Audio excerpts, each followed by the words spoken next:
feel as though there's this huge agenda out right now to soften up men a little bit, to make guys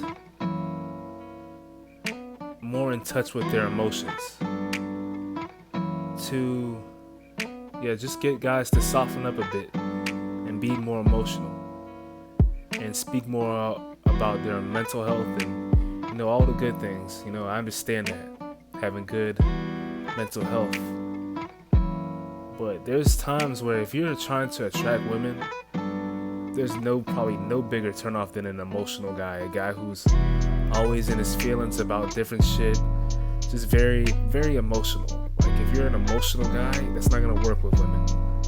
I'm just gonna be straight up with you guys. Women do not want an emotional guy.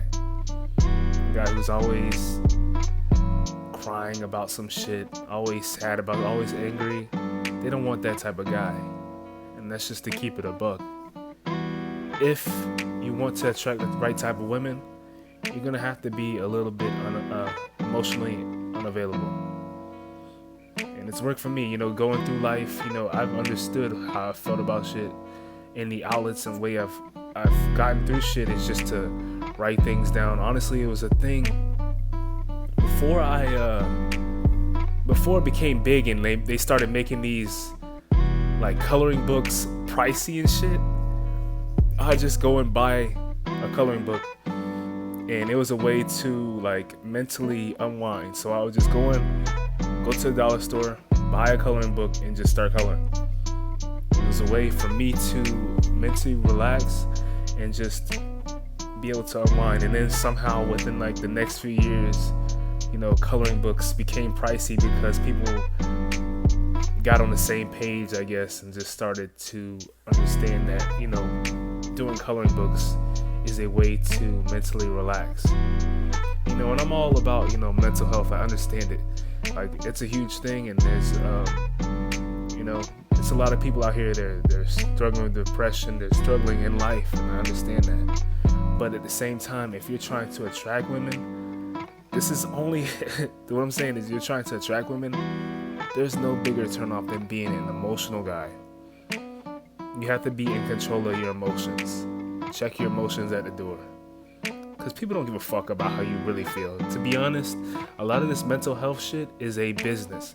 It's a business. Everywhere you go, everything's a business. Whether that's church, whether that's this mental health stuff, college, business. I graduated from University of Central Florida.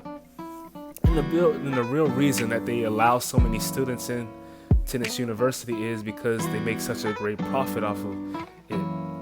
And if you think about it, the degree that you get from this university, it's kind of like watered down when there's so many other people that have graduated from the same college. I feel. That's how I feel about it.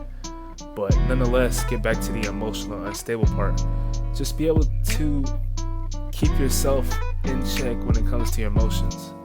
And just understand how you feel. And if you have to deal with them later on when you're by yourself, when there's nobody around. So,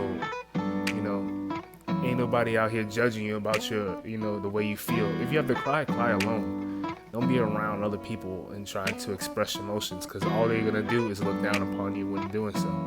I know there's this agenda where they're trying to get people to understand, like, guys, they go through so much and, they cry too. But most women, they see that and they understand it, but they don't want that guy. They don't want an emotional guy. And that's just how I feel about shit. So thank you guys for watching another episode of 3 a.m. on Alafaya, episode 10. If you could do me a favor, drop a like, share, subscribe, comments, all. And I'll talk to you guys in the next one. Oh yeah, go and listen to my playlist, my February playlist, and also Wolf's Get the Jaws playlist that I dropped on Valentine's Day. Thank you guys again. Bye.